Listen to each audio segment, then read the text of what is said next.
Have y'all seen the Civil War taking place? All right.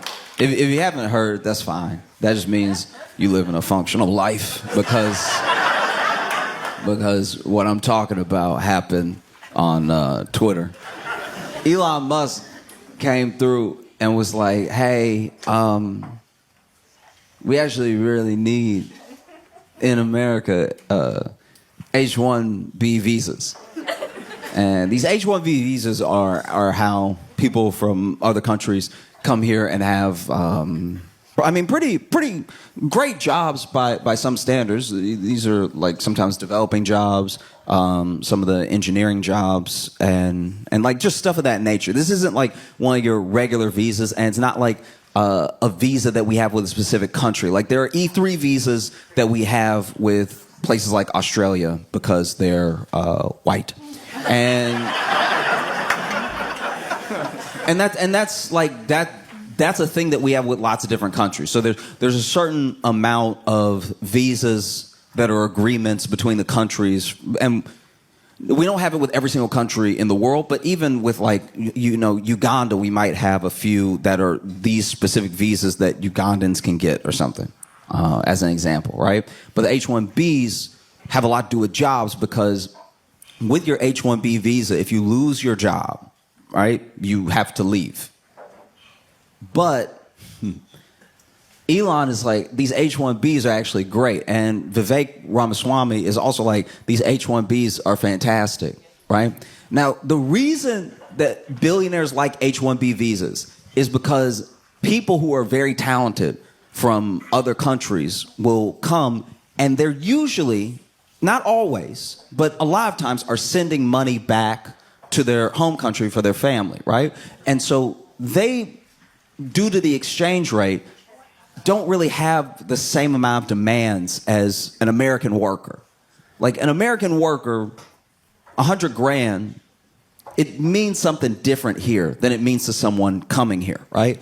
$100,000, you might still be like, okay, I'll have a place to live, but I won't be able to do much. I can't take a vacation. If I get hurt, I'm immediately going to go into medical debt because I don't have insurance. Like $100,000 is a lot of money, but you're still thinking about how you're going to move through life as an American, right? But if you're coming from somewhere, especially if you're coming from somewhere where this is the biggest opportunity you've had up until this point, you're thinking $100,000. Okay, look, I can have roommates. I don't care about having roommates. I'll have as many roommates as it takes to keep as much of that $100,000 after taxes that I'm going to keep in my pocket, so that way I can send money home. And the money that I send home due to the exchange rate is fantastic, right? So now I can maybe even retire my parents off of this $100,000, $120,000 job back where I'm from. So when they come over here, they are working these like crazy hours. Like we're talking like 80-hour work weeks, fluctuations, and what the job description is and stuff like that. And they don't complain, because if they complain, they could be fired. And if they get fired, they're immediately deported. They start all over again, right? So that's why Elon and Vivek love H-1B visas. So MAGA as a movement is very upset with this sort of thing, because the whole idea of Trump winning and Elon and Vivek making that Department of Government Efficiency, which is only named that so that it will be called Doge, which is low-key one of the most unserious things I've ever seen in my entire life. Like, that was when I was like, oh yeah, we're cooked. That's very bad. Y'all, if you had gone back 20 years and told somebody that eventually there would be someone, I mean, these are like made up jobs. Like Trump would actually have to do what they say to make them official. Right now, they don't even really exist in theory, right? It's just an idea of what might happen. I mean, who knows now? But like, if you went back 20 years and you told someone eventually there would be a government body that only had its name so it could be the acronym CAKE.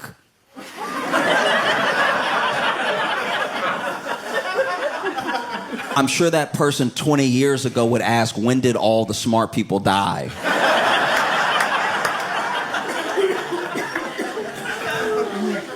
And so, and so, and so, Vivek tweets and Elon tweets, and everyone, I don't know, is so mad. Okay, so basically, MAGA sees the H-1B visas as like taking American jobs, and not in a Mexican immigrant way. Not in the way of like, they're coming over here and they're selling fruit. I didn't really want to sell fruit anyway, but like they're selling the fruit.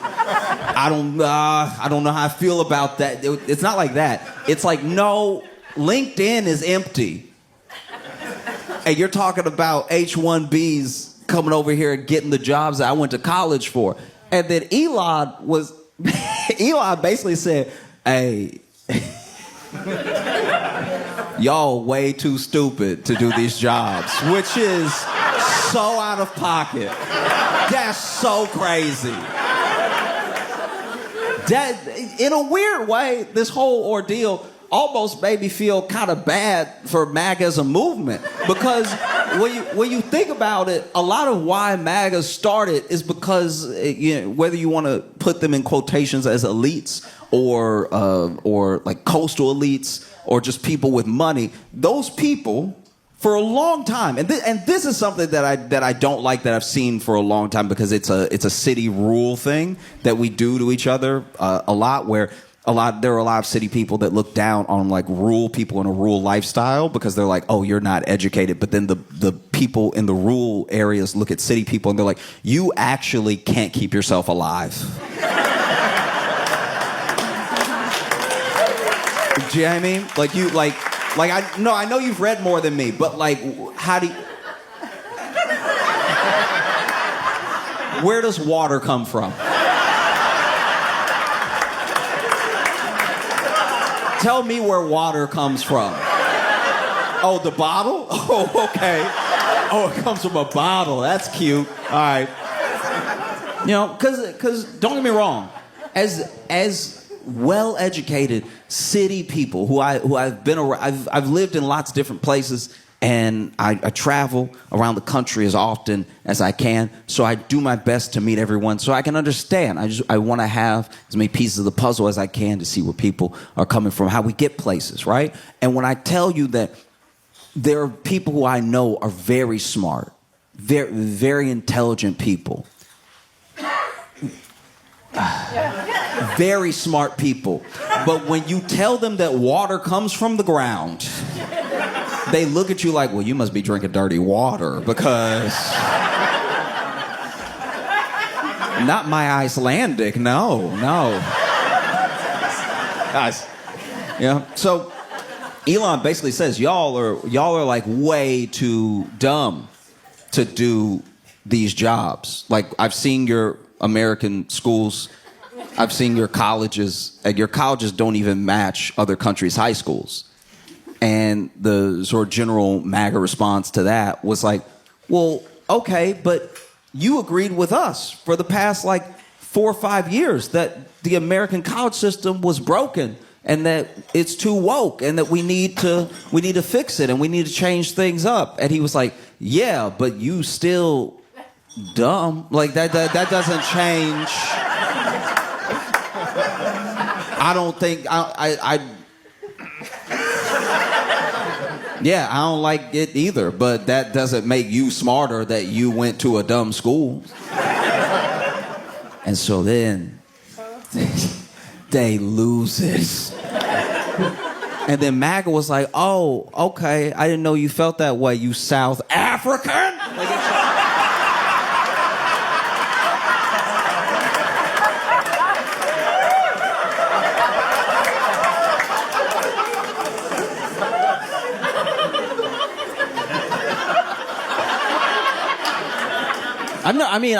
It's hard to find a whiter man than Elon Musk. Like no, I mean, like literally and figuratively in a sense, because he's very. Oof. You know what I mean? Like the sun, not a friend, right? But the way they were calling that dude African, just, You ever, because they're like African, but then I'm an African American, and I've never had racism miss me like the Matrix.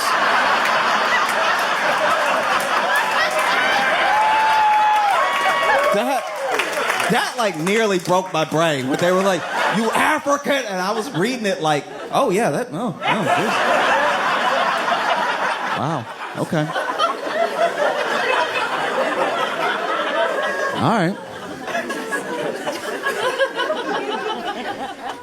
Elon has the most money in the world, the richest man in the world, and this is how you know that the path to riches is a dead end. Because this man has always had money, and he has more money than anybody. And he plays with different people. Sometimes he's number 2 for like a day. Sometimes he's number 1 for a week. But he's richest man in the world.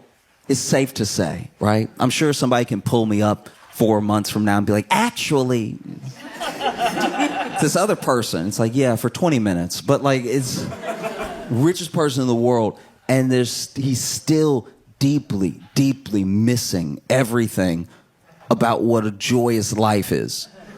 He's the richest person in the world, right? But out of all of that money that he has, all of the money he has, and he has almost all the money that he has, right? He has a cartoonish amount of money. All the money that he has, he wants nothing more.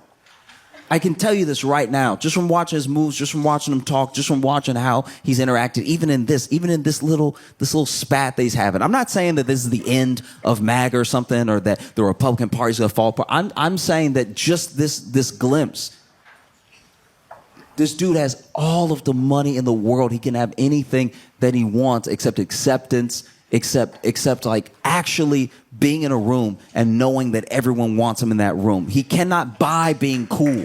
He cannot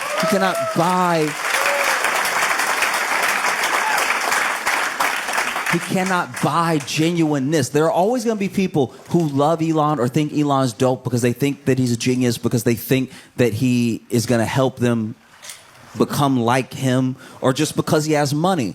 But then when you strip all of that away, I don't know Elon, and I don't necessarily care for much of what he does, but I know a person hurting when I see it. Do you know what I mean? I know like a hurt individual when I see it. And this dude has not stopped tweeting since they call him a South African, since it happened. They have been coming for this dude's neck nonstop. And it's like sometimes I don't know. Sometimes you see something, you're like, oh, that's a lot. You know what I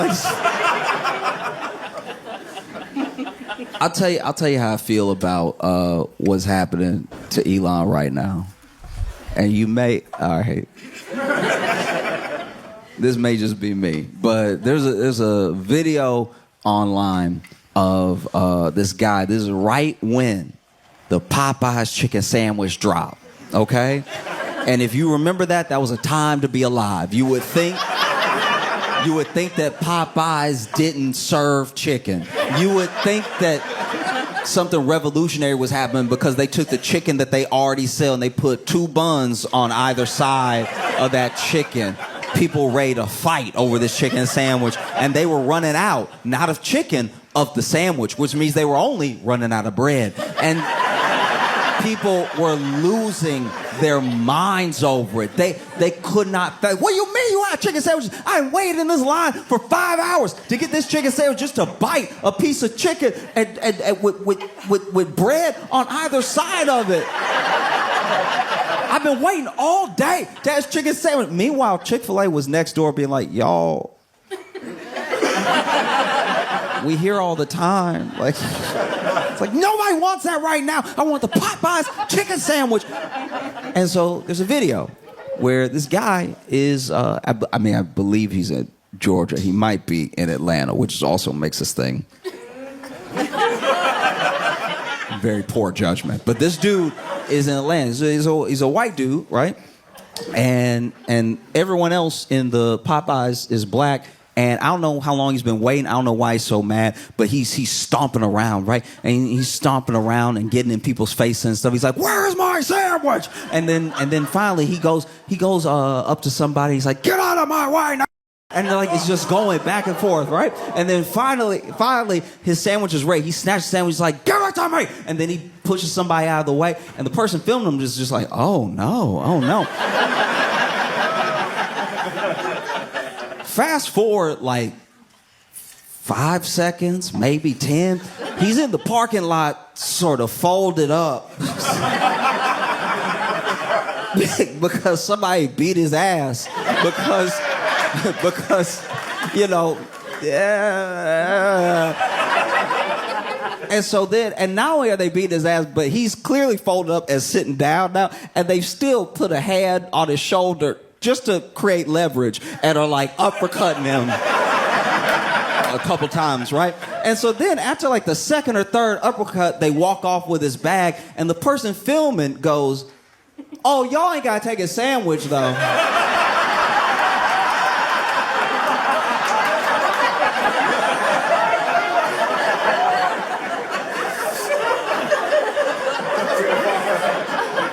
Which is weirdly, I don't know, which is a very short, but a very poignant, like lesson about racism, or at least how people who experience racism treat the people who are racist towards them, right? Because even in this hateful thing, there's this line that's like, "Oh, okay, but that was enough." Do you know what I mean? And so when there are people who rarely or never experience racism, and it's a new feeling, it's a new type of anger, it's a new type of hurt, they're not gonna know what's enough because they're not practiced in what it feels like to find a level with it. Do you know what I mean? There are things that happen in the world, and they're sick and they're racist, and then it's not something that you can always change or resolve, but you have to move on with your life. You have to live, you know? So you can fight back as best you can, and you can distance yourself as best you can, create safety as best you can, but that will be out there. So when like someone who is not used to the practice of dealing with that thing feels it for the first time, nothing will ever be enough. And so because nothing is enough, they went after Elon in a way where I was like, "Oh, y'all ain't got to do all that."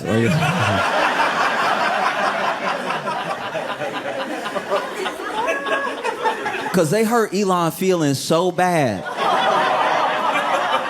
that this dude went on a burner account on Twitter and join Space. If you don't know what Spaces are, it's where you can talk. It's literally just like this chat room, this like audio chat room where everybody can talk, or just the moderator can talk or whatever. And he went in this audio chat room with a voice modulator and started defending himself with the voice modulator, being like, actually, like Elon, like a good person and stuff, like. Y'all actually being hella out of pocket when it comes to Elon. That's not fair at all what y'all said. And you especially were very rude. And I would say it'd be helpful if y'all would like apologize to Elon, because I don't know him at all, but he seems like a reasonable dude. So if y'all like would chill out, I'm sure he would forgive you and stuff. Like he a cool guy. And I don't know what was said. I do not know what happened. But something was said that was so, I'm assuming, hateful or out of pocket or just wrong, that I don't know how this happened. All I know is Elon apparently, because this is all hearsay. I watched the thing and I'm 90% sure it's real, but like apparently this dude got so mad he either got his mouth too far from the voice modulator or turned it off, because then this dude in his full Elon voice was like, "Wait, watch who you talking to right now." But like, he like fully dropped it. He was like, "Well, forget y'all too then. I hate everybody in here." Y'all can all go to hell. Because then Vivek also tweets one of the oddest. First of all, it's too long. This is another thing that happened because as soon as they took that like 150 character sort of like thing off of Twitter and it kind of killed the thread of Twitter, because the thread was how you knew you were telling a good story. Like the thread, I've read threads that were 220 parts. Because every part, there was no fat on that story.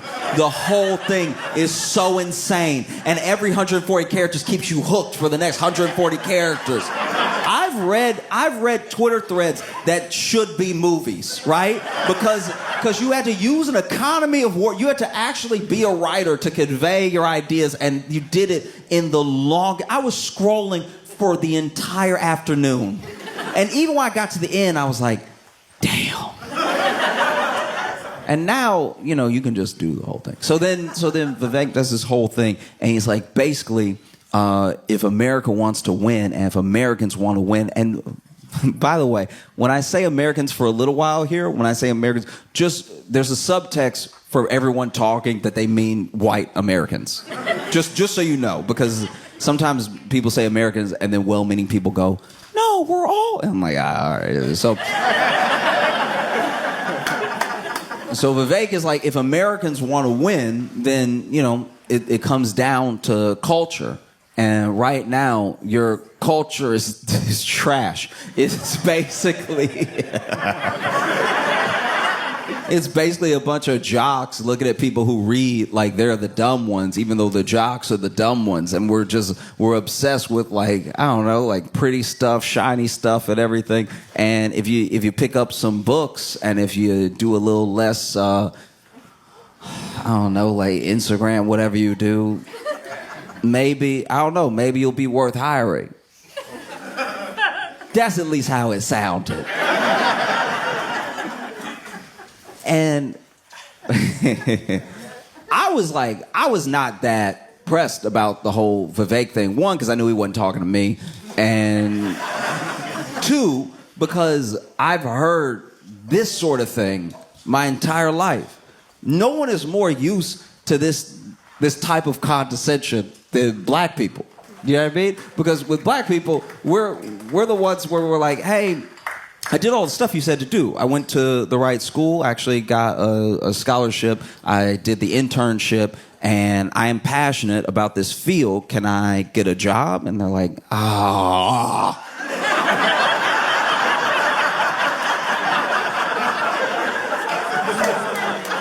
We already have a black. We already have a black. His name is Mike, because he tricked us.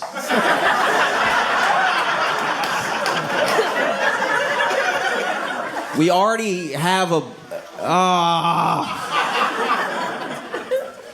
Look, we would hire you. But the boss's dumbest cousin needs a job, and so we're going to have to give it to him. But, I don't know, keep applying, and then maybe if Mike dies... we'll need a black, so then you can do it. Do you know what I mean? Like that's just a general reality. And so to hear Vivek talk to white people like this was wild. That was so apart, because then the comments were all like, but I did all the stuff, and he's like, yeah, no, I know. But you're dumb. Like, I don't know what to tell you. I would never hire you, And he doesn't say that. He doesn't say that exactly, but that's what he implies throughout the whole thing. And then he stops responding because it's thousands of people. But I don't know. There were so many people that came out and they were like, look, the whole reason that we joined this MAGA movement, the whole reason that we thought Trump being in office was a good thing is because it would mean more good jobs for Americans. And look, if you genuinely believed that, then I don't. You know what I mean? No, I'm not being a dick. I'm saying, like, if you genuinely believe that, then like, that's bad. You know how...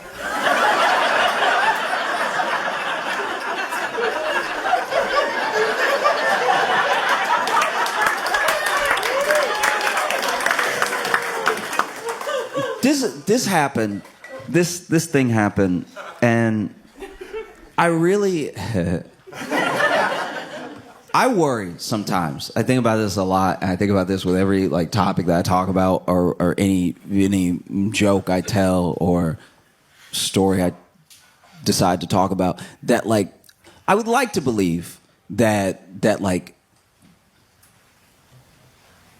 I would like to believe that empathy, compassion, and kindness are the way forward and will get us somewhere. I don't know if that's true. I want that to be true. I think if you make your obsessions community, culture, connection, and compassion, then I think that there's a way forward. You know, I don't know if that is right. It might be incorrect. It's what I've chosen my best to do, and I'm human, so I'm probably gonna mess it up a lot. But one thing that happens in my mind, what I think of when I think of MAGA, is a story from when I was just getting out of high school. It might have even been my first year of college. No. It was like my second year of college, right? And I was getting off a shift at this restaurant that I worked at, and my friends were picking me up. And when they picked me up, we would hang out on the weekend, you know, all the times that I was back at home, which is where the restaurant that I would work for extra money was. So I would leave college, I'd come back home, work a shift, and then spend the weekend with my friends. And that particular day when they picked me up, I knew I was spending the night at one of their houses. But when they picked me up, they're like, hey, I live in Alexandria at the time. They're like, hey, we're going to, I think we went to Opelousas or Leesville or something, which is like an hour and a half away or a couple hours away. And when I get in the car, they say this. And I'm like, why are we going to Leesville? And my buddy's like, it's a surprise, right? And so then we get all the way over there. Now, my second friend in the car is about to go away to seminary. So I went to a Catholic school for high school, and you know, I actually like treasure it as an experience, not because of any sort of like religious teaching, but because it gave me a little bit more insight into how people think and how the people around me thought about me and about the world, right? But then there were some people that went to the school that were like, yeah, we'll do this forever. And he was one of them. He was like, I'll just be a priest, because that was his track, right? And so then we get to where we're going, and it's a strip club. And so my one buddy had decided that because our second friend was about to go be a priest, he should at least see titty, just to be sure. Just in case. That he should see what they, you know, that they round and beautiful and so.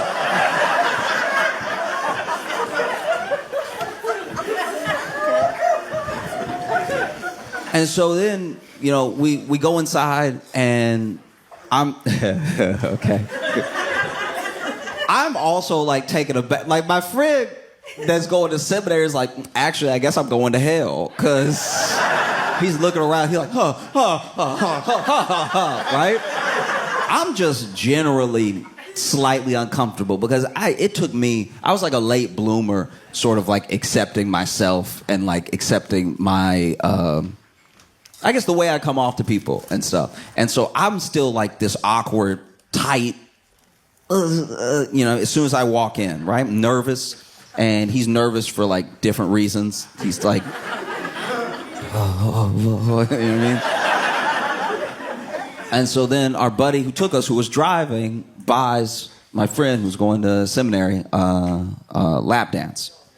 And so it's not just any lap dance. It's a lap dance in the private room. And so I was like, you gonna get that boy a heart attack, and then he gonna die, and then he gonna be there, and then be like, look, I did everything right, but I will say I did die at a strip club. That shouldn't even be on me because I didn't know we were going there. But she started rubbing up on me, and it was too perfect. I thought it was one of your angels, all right? And so then I got excited, and then my left arm started to hurt a little bit, and now I'm here. But that shouldn't even be on me, okay? I didn't drive myself. I didn't do it.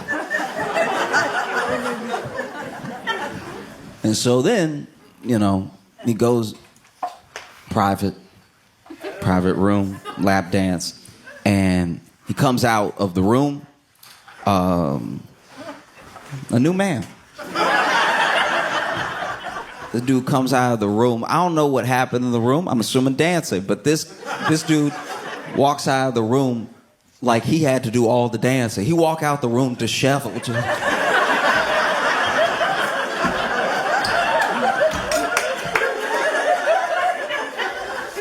And he goes up to our friend and he's like,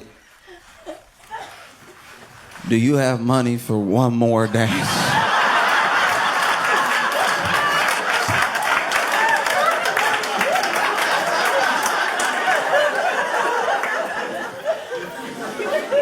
My friend pays for another dance and he goes back. And, while he's in the room, I had my own journey. Because I was at the strip club and I was just sipping on a Sprite because this is back when I still drank soda. I had to quit. It's too spicy. It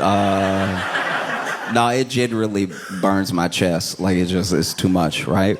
But back in the day, I would hit a Sprite, and so I was sipping all this Sprite, and this one dancer walks by, and she does this thing where she basically like massages the back of my neck as she's walking by. But I am not used to being in strip clubs. I'm also not used to people coming on to me, so I thought it was a spider. So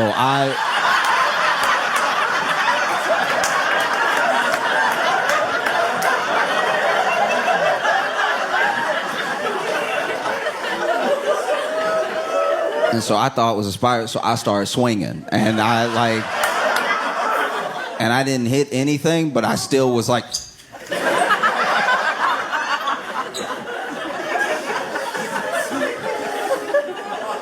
And then later, another dancer came over and she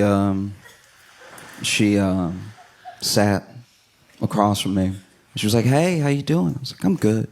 She said, what's your name? I was like, I'm Josh. And she's like, what brought you in today? I was like, oh, my friend, he's gonna go to seminary.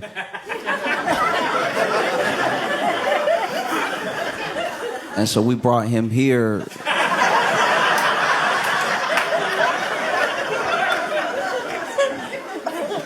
to make sure. I don't really know what the plan is. And she's like, oh, okay, yeah, that's a funny story. You're funny. And I was like, I didn't say anything funny. And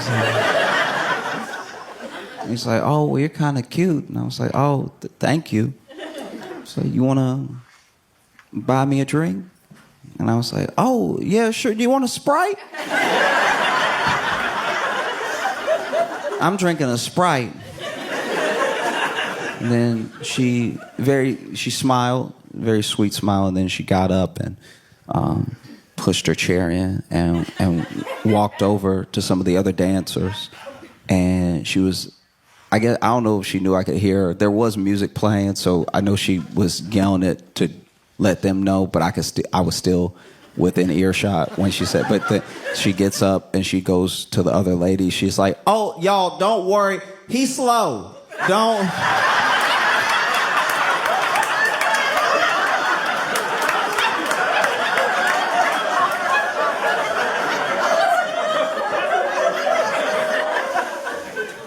And so then our friend who's going to seminary comes out after the second dance, and whatever happened the first time happened worse the second time, because now he like walking out, but he's sort of holding his arm too, and he's like,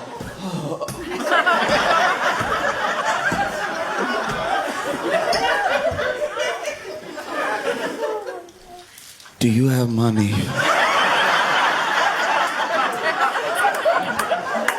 for one more dance? Our buddy gives him money, and he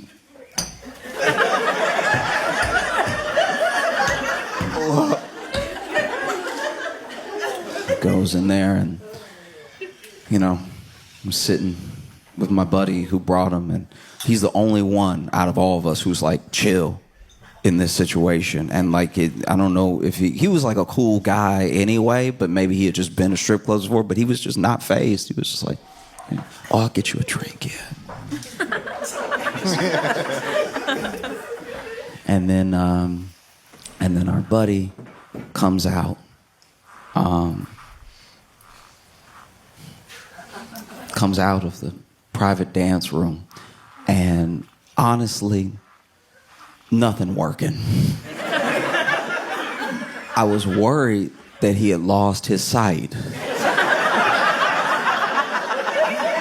because he walked out like,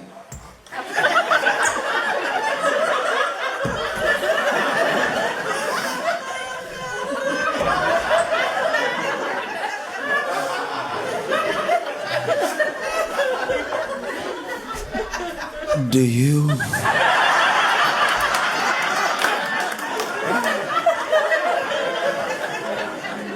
And our friend says, I'm sorry, man, but that's all the money that I had. You know, it's probably best that we head home now anyway. And we get in the car. We're headed back. And it's not that long before. It's not like silent. We play a little music and stuff, but nobody's really talking. And then finally, our buddy that's going breaks the silence, and he's like, I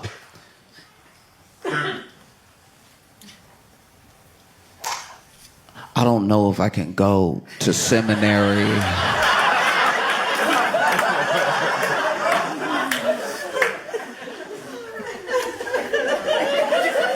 In that moment, I had my own dilemma, because I was like,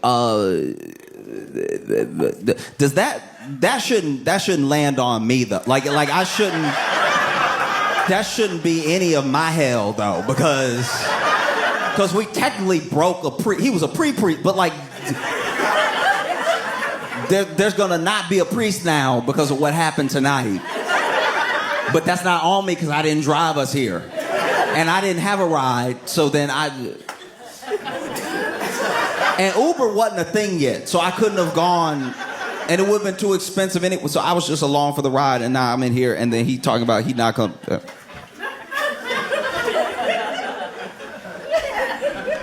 And then he's like, yeah, I don't know, I might have to think about it, because, I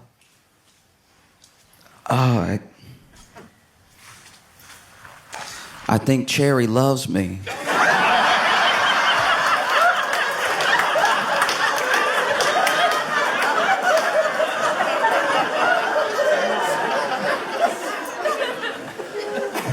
And I think I love her too.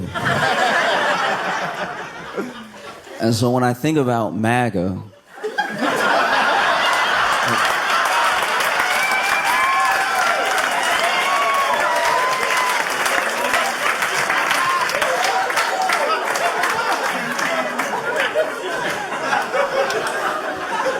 it feels like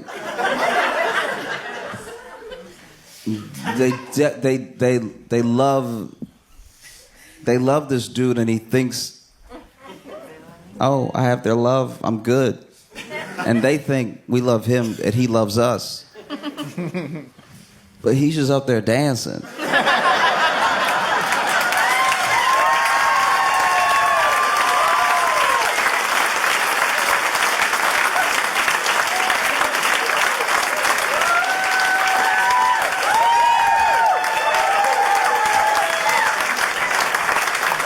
And don't get me wrong. Don't get me wrong. He is good at dancing.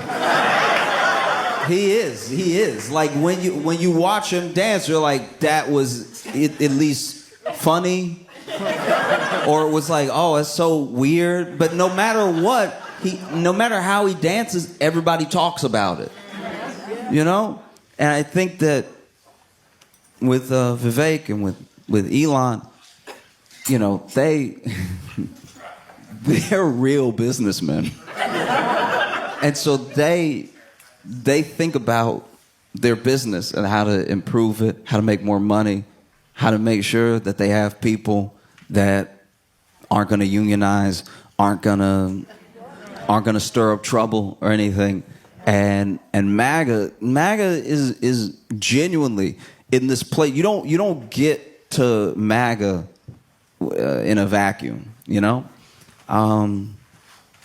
Yeah, I mean, I think there's a general social contract and understanding of what America is supposed to be for Americans, and the differences that we have, the way that we butt heads is the interpretation of that contract, right? For some people, that contract is just the Constitution, and they actually like live by it. They're actually like, no, it says this, so we should do this, right?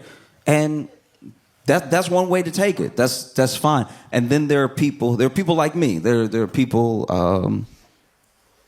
that at any point in American history have been deemed different or other, that see the contract as something that you might get by happenstance of having money, but is not going to be given to you outright. And then there are white Americans who believe in the contract, and they believe a part of the promise that's like unspoken, which is all of this, you'll have access to all of it. All of this is yours by virtue of you following the rules and doing what you're supposed to do because this is your country. And so when Elon and Vivek, who are not the right white, do you know what I mean? Because when Elon crossed MAGA, he became a South African real quick. Like that was. And Vivek, I don't know, y'all, bro, you were never in. Like you were never. But when they made these points, and when they gave a lot of that movement what is genuinely some of the hard truth, it's like, all right, if you think college is broken and woke and whatever, if that really is your opinion that you hold, then you do your best to change the thing. You don't throw the thing out. You don't go, guys, I don't like gender studies, so now math is also gay. Do you know what I mean? Like, if you don't like gender studies, then don't major in gender studies. Like that's a quick and easy path to not have to deal with gender studies. This should just be like, I will just do the And so I don't know how the war is going to end. You know what I mean? I don't, because it's weird. I thought this would take at least until February.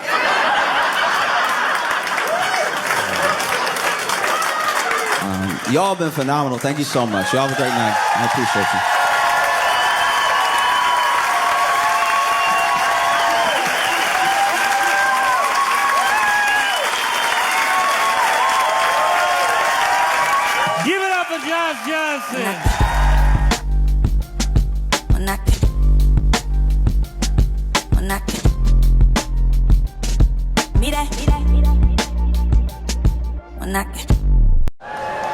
Please make it loud for Josh Johnson!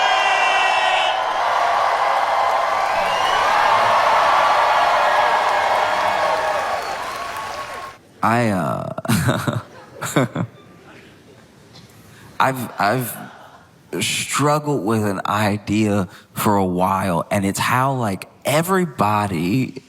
This sounds so dumb. Just hold on. Give me a second.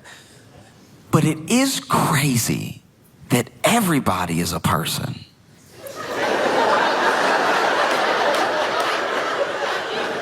What I mean by that is when you're like a little kid and you just living your life, you go to school and then you go home and then sometimes you play with your friends and sometimes you stay in and you watch cartoons. You know that you have a life. You know that you're a whole person, even if you don't have a full awareness of yourself. You know that you go to different places and you do different things. Even when you have a new experience, it doesn't even occur to you to be like, oh no, I don't do that. Because you're a kid just experiencing the world. But there are boxes that we put people in. I think it's completely unintentional. I don't think there's any malice behind it. But I remember the first time that I realized that someone who I definitely cared about and I definitely enjoyed their company and I definitely liked was a whole other person. I was a little kid. I was with my mom at the grocery store and we saw my teacher.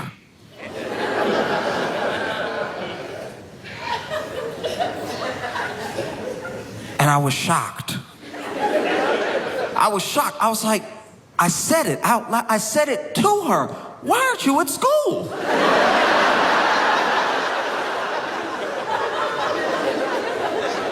If you're here, then whose? It was a crazy thing in my head. My brain was breaking in that moment. I'm this little kid. I've only ever seen her at school. She's supposed to be at school. I shouldn't see her if I'm not at school. And she's over here buying groceries. I was like, you eat groceries?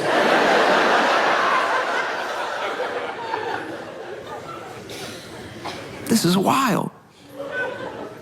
And then she was over here having a conversation with my mom. They both ignored me asking why she wasn't at school. I still had questions. And then she, said she'd see us on Monday and walked away. And in my head, I was like, Monday? It's Saturday. She's not even gonna be at school tomorrow.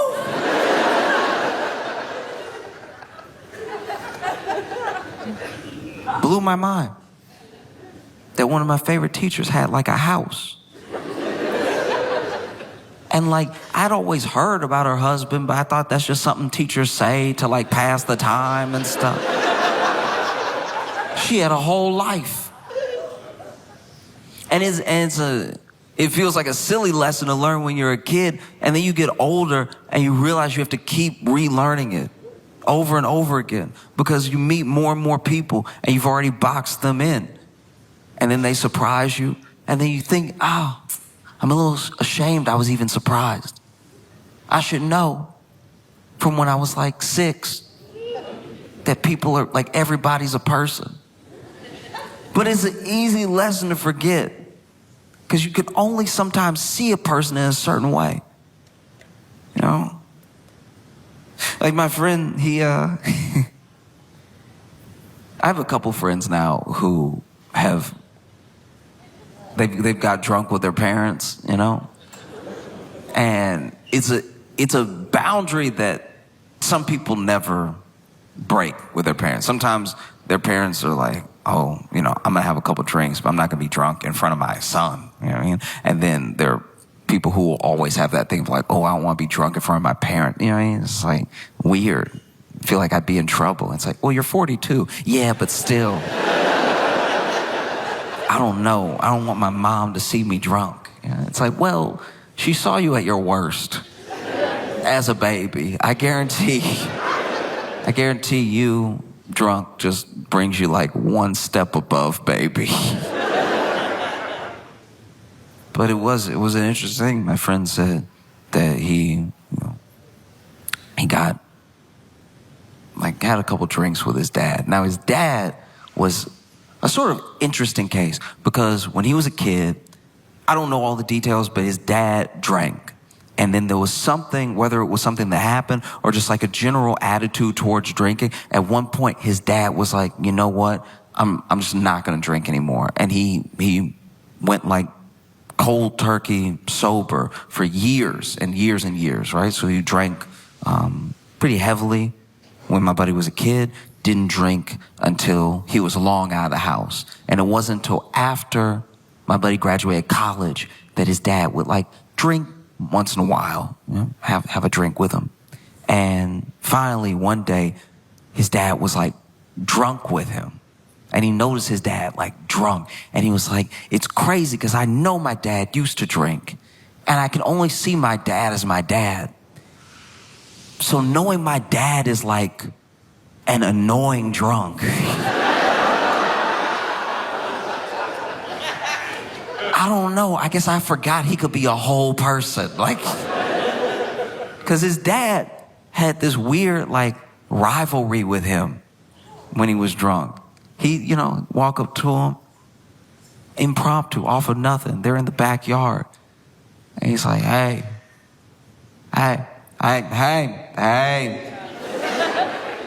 You know, looking good, young man, looking strong, looking tough.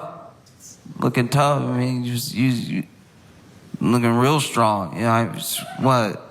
You think you're stronger than me? What? I mean, no. Do you think he's stronger than me? We should race. You want to race? And he knows that a foot race with his dad sober wouldn't even be a contest. So he's like, nah, Dad, I'm good. He's like, no, come on. You know, if you're scared, say so. If you're scared, say so. If you're scared, the old man still got it. If you're scared, say so. Said he made it into one of the most annoying songs he had ever heard in his life. Just until he would raise him, if you scared, say so. And finally, he's like, all right, look, we'll race, fine. And he thinks if he stands up, his dad might just forget, you know, because he's at that level of drunk where he's on a mission, but not a mission he has to complete. Y'all know that mission. This is one of my favorite missions to watch people have on like a night out. You know, especially with like, but one of my favorite side quests in any night out that a bunch of ladies are having is finding one of their phones.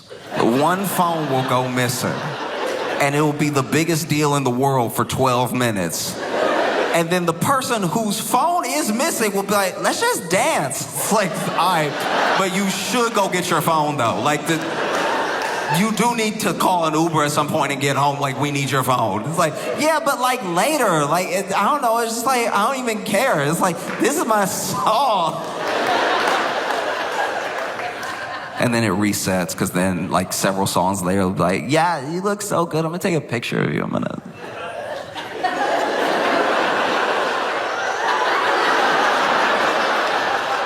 Oh my God, everybody stop. Everybody stop.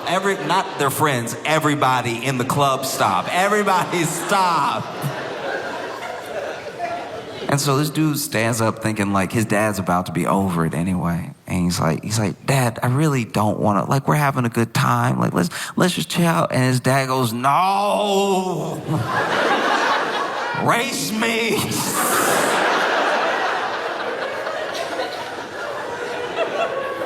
And he's like, all right, fine, okay. So they line up. And he's not really gonna race his dad.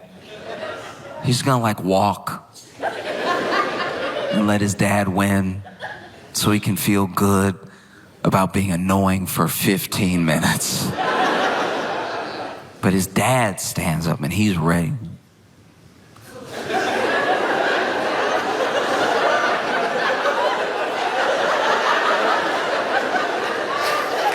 You ever see somebody look at a finish line like it's moving? Like,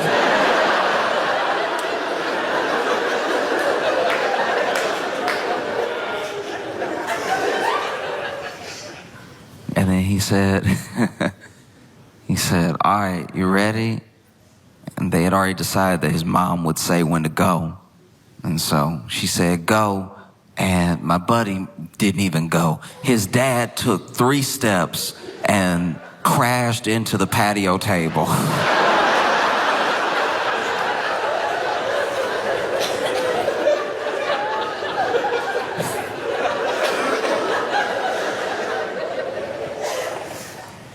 don't know. Yeah, it's gotta be tough. That's a moment that's like, you just know that now.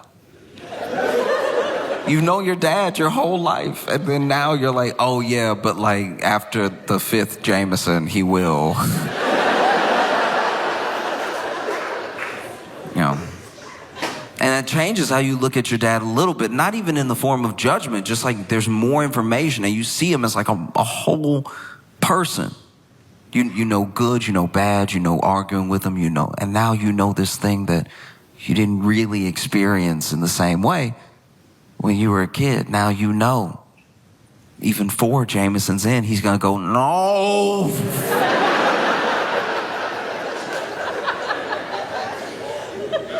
Oh. Like I don't know if it's possible to remind yourself every time, every day, that a person is like a whole person. Because we are so distant. Person to person. Like when you meet someone that you've maybe heard about, you can only go off your impression. That impression is colored by whoever told you about this person.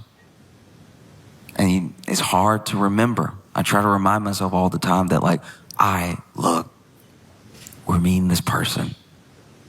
Nothing nice has been said. But I'm sure they have a dog. I don't know. Like some redeeming quality. You try to approach it like that. And, you know, I fail at it a lot. You know, sometimes I let, whether it's gossip or just like a preconceived notion, take over. And then you end up being friends with this person. And you feel even worse because you're like, oh, I judged you so harshly when we met. You know, some of my best friends, when I met them, hated their guts. I hated because I was just like, oh, just look at his face. One of my best friends from college, when we met, us meeting was me asking him for a pencil. And him going, what? And so I just turned back around. I was like, all right, jerk. Turns out he just didn't hear me.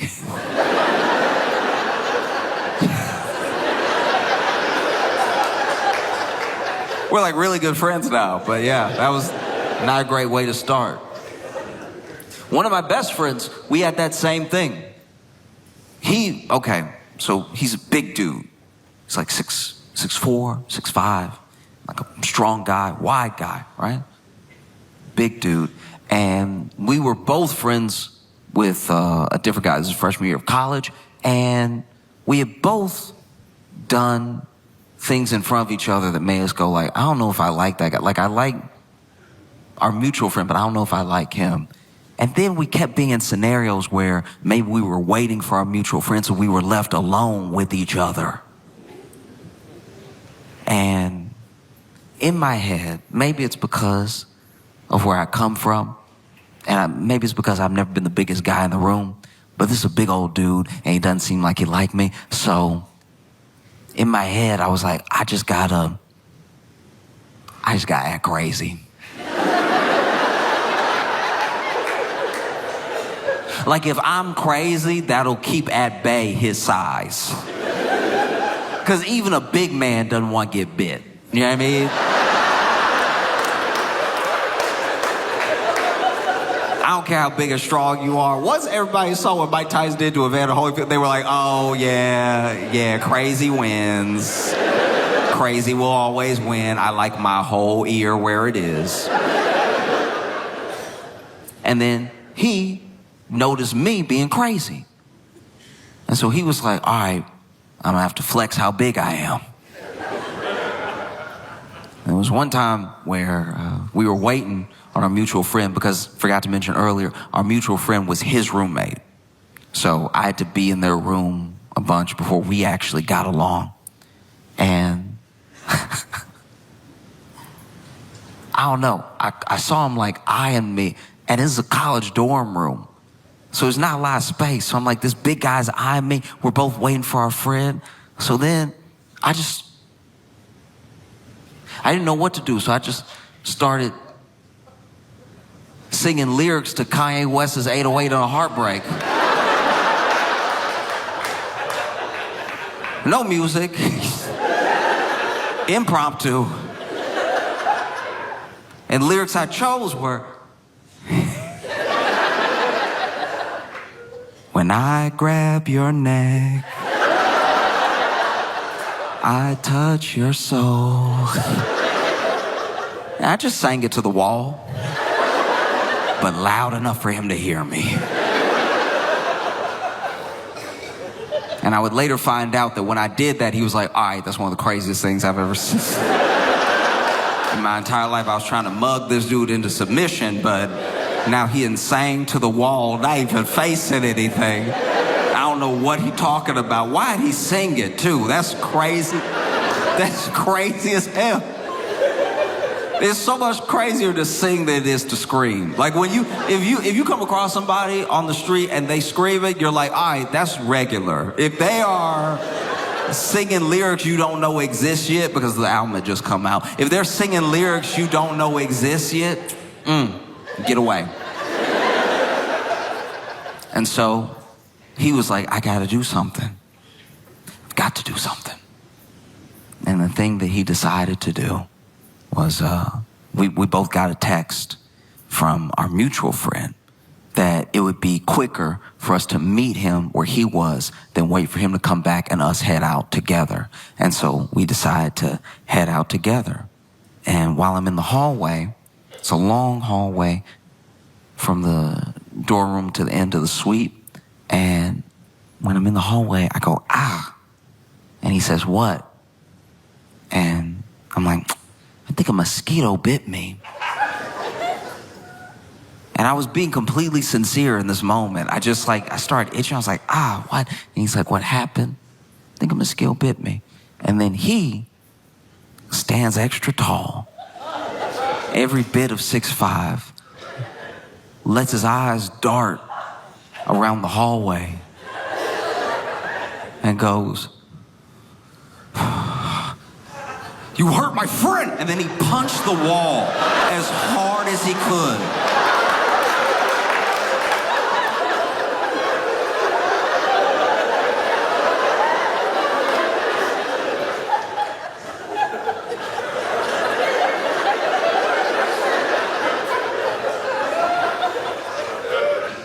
And when he moved his fist from the wall, there was a dead mosquito.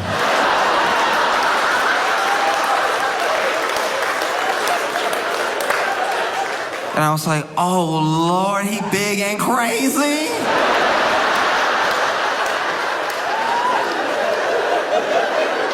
Oh, I'm sick. Oh.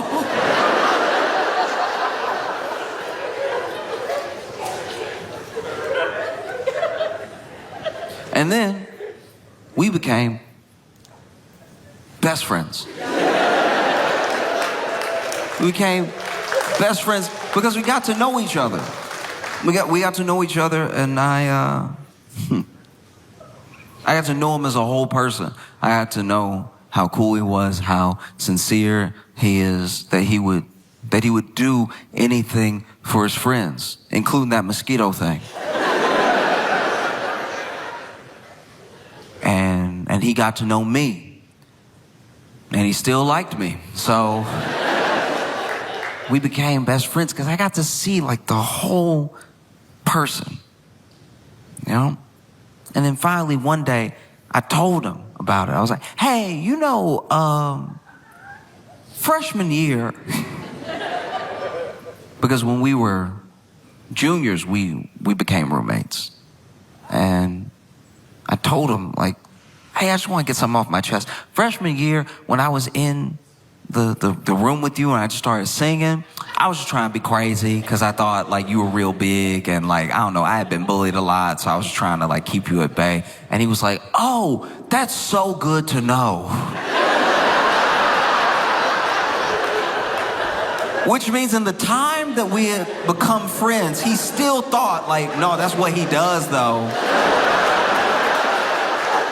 Like, that's who he is as a person. I was like, that's so good to know. Because honestly, I was wondering what I'd have to do. I thought you were genuinely crazy. And that's why I punched that wall.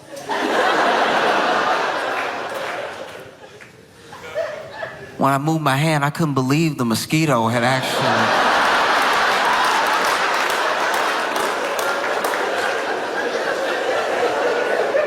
It's wild stuff.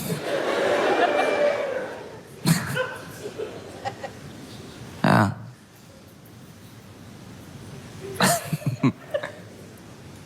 Yeah. Because it's tough sometimes accepting that someone was like a whole person. Because it is easier. If someone sucks, it's easier to just, lean on exactly what you know, and that's enough for you, and they suck, and that's the end of it. It's not necessary in your mind to get down to the deeper root of the issue about why they might be the way they are. Whatever. They suck, and I'm done talking about them. Like when I think about some of the most powerful people in the world, I think that way all the time. I forget that it's like a whole person because they suck. They suck so much.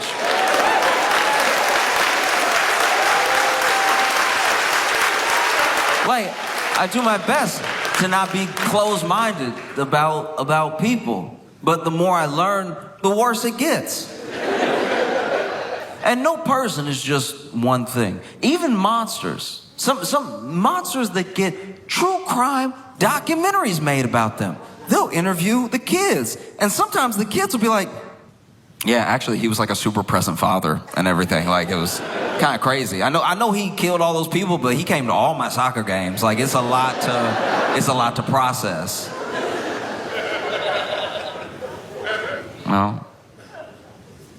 Like, I don't know what makes a person. I'm not a psychologist. I don't know what makes a person the way that they are. I just have guesses. Sometimes my guesses are good, and I get to have a conversation with the person and see that I was kind of close. And then sometimes my guesses are totally off base because I don't have their mind. I can't act like I know why someone is the way that they are. I know for certain because of the people that I've been around.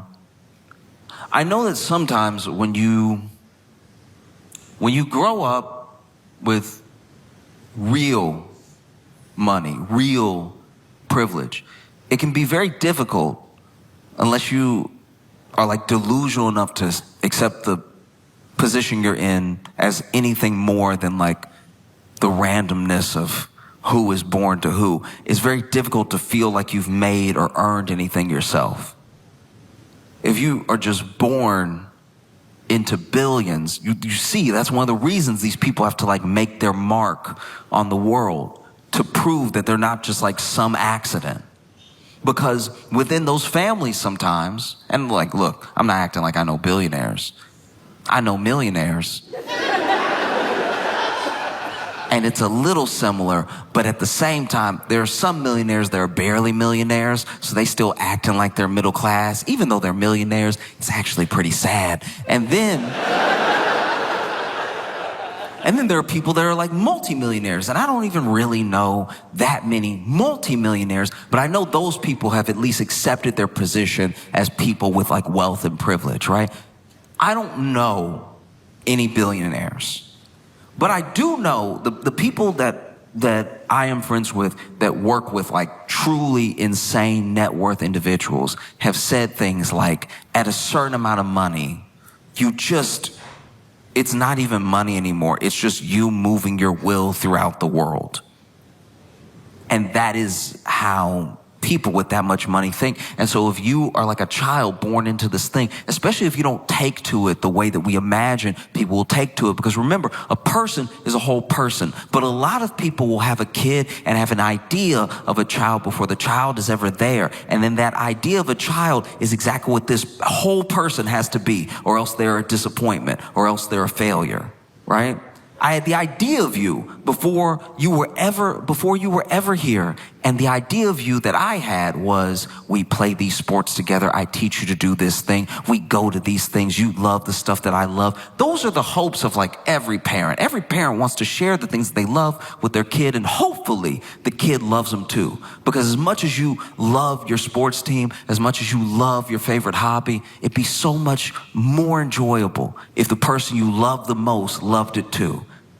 A lot of people have those hopes. That's common. That's normal.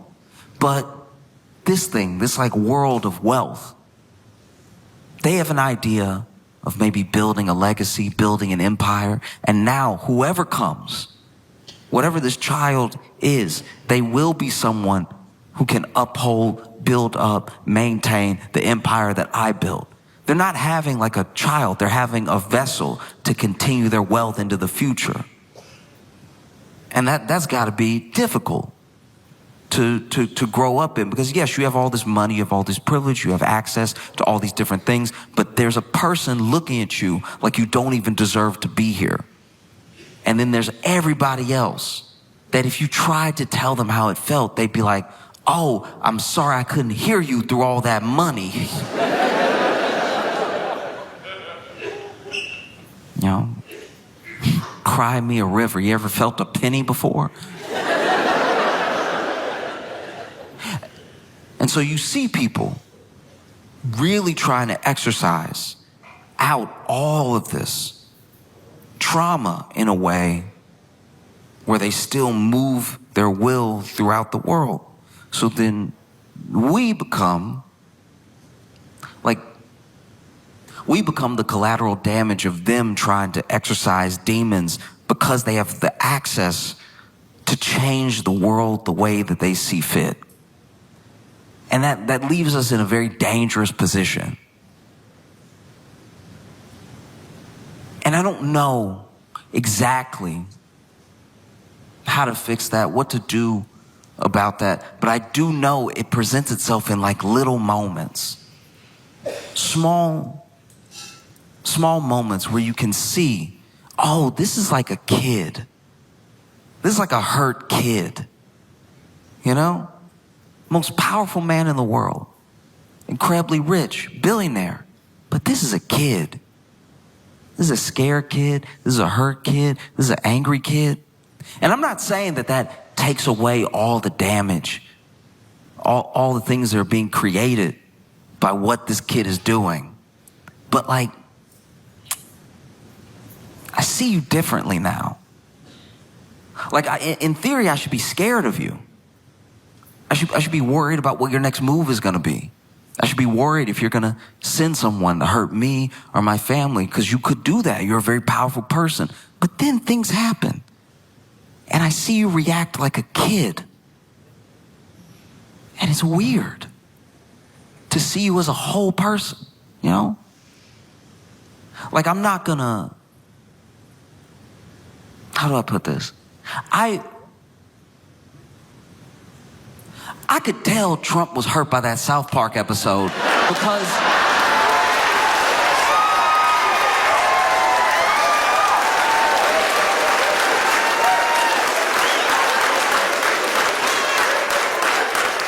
because the White House released a statement.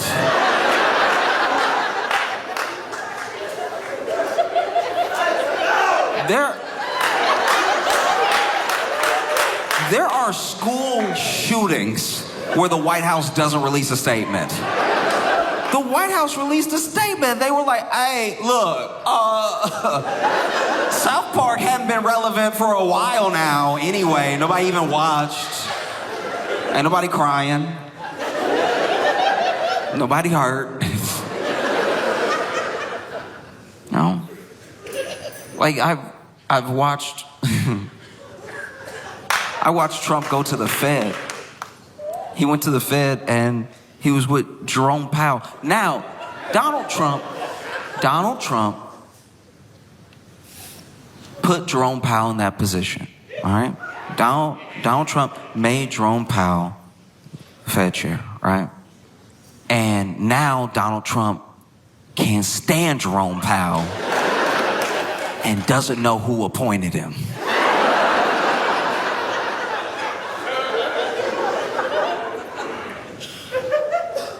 And so he goes to the Fed. I guess they showing him where they make the money, shred the money. I don't know why he needed to go. He goes on a field trip to the Fed. You know, this is a very funny thing about Donald Trump. He has been very rich his entire life, but he still acts like new money. I have expected Trump to see the money being printed in front of him and go,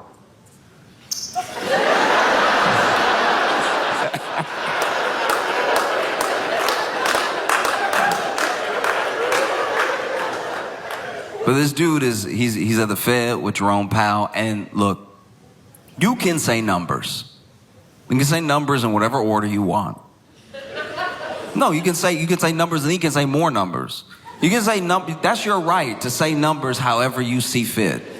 Whatever numbers you like, you can say them in 4, 3, 3, 4. You can do whatever you want. Numbers are there for you to play with. Numbers serve at your pleasure, right? Say whatever numbers you want in whatever order you want, whenever you want. That will not make it math.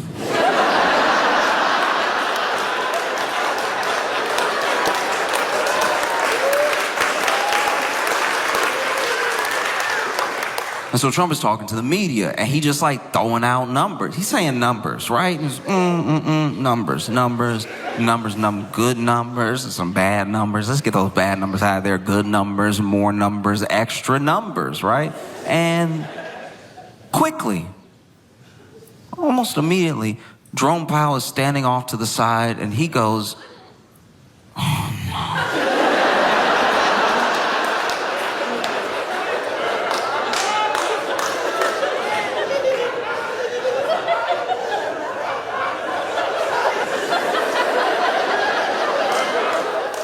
Jerome Powell was shaking his head. You know those people who got like perfect pitch? Jerome Powell was shaking his head like somebody with perfect pitch going to karaoke. Like it's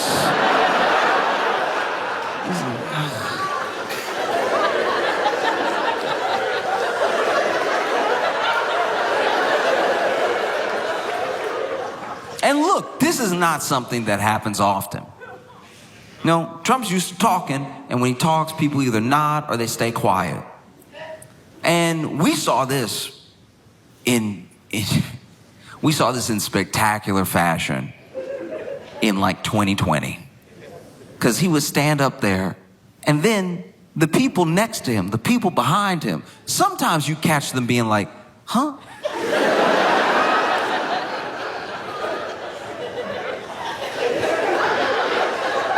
Like they were still trying to process what he said. But then he would just be talking. And sometimes he'd even turn to them, look for some confirmation. What do you think about that? And then they would be like, we'll have to check. I've never had the taste of bleach in my mouth, but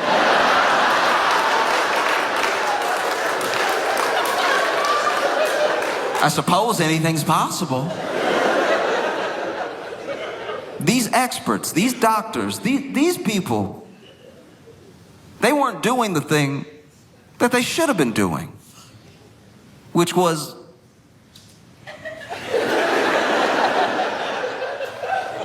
because he didn't just shake his head. He said it. He said it out loud. No, no, no, no, no, no.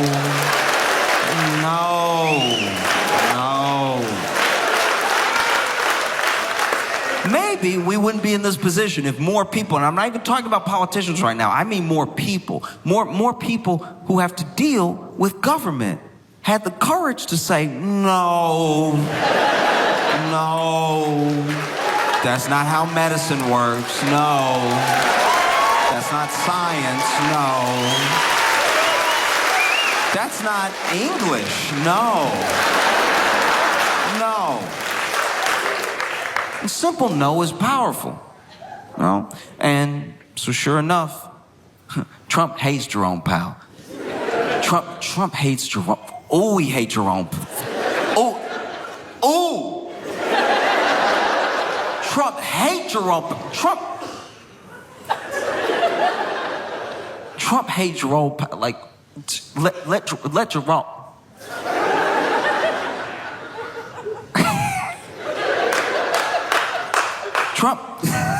Trump hates Jerome Powell, so he hate him so good.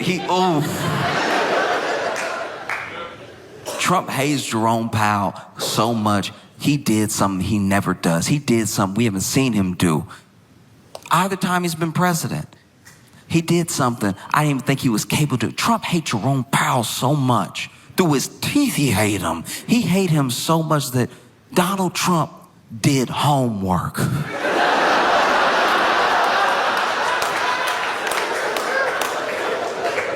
Because he was saying the numbers, and he was saying the numbers, and he was saying the numbers, he was saying the numbers. And then Jerome Powell went, no. And even Tim Scott was next to Trump, nodding and saying yes, while he was saying no. Yes, with those big teeth, saying yes, swinging those teeth, yes. But Donald Trump heard Jerome Powell's no, and it was almost like he had practiced this. He was ready. He hates Jerome Powell so much. Ooh, he hates he hate him. And so he goes, huh? What? No. Oh, well, I have the paper right here. And then Donald Trump pulled out a piece of paper and handed it to Jerome Powell like it was checkmate. I had never seen this man prepared in his life. Usually, when Trump has a chart or a piece of paper, it's because he already has a point he's trying to make, and he's just using that to illustrate. Trump has never had a Trump card.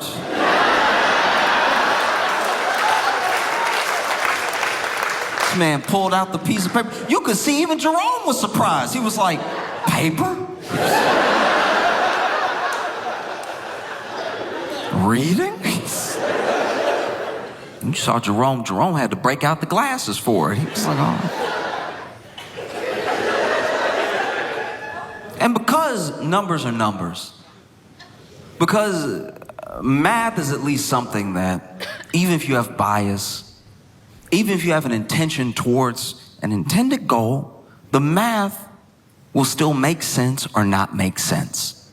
Something will be true or not true, right? And so even Jerome Powell, I'm not saying I know this man, I'm not saying he's infallible, but in this moment I'm thinking maybe he's even thinking, whoa, what if I'm wrong here? What if there's something I don't know about? The president just pulled a piece of paper out as soon as I started saying no, like he rehearsed this. So he takes the piece of paper, throws the glasses on, and you can see him reading it. You can watch the clip. And he goes, no,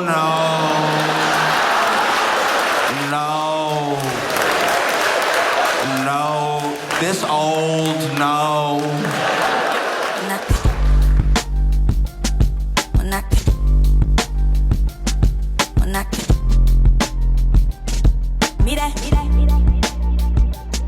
When I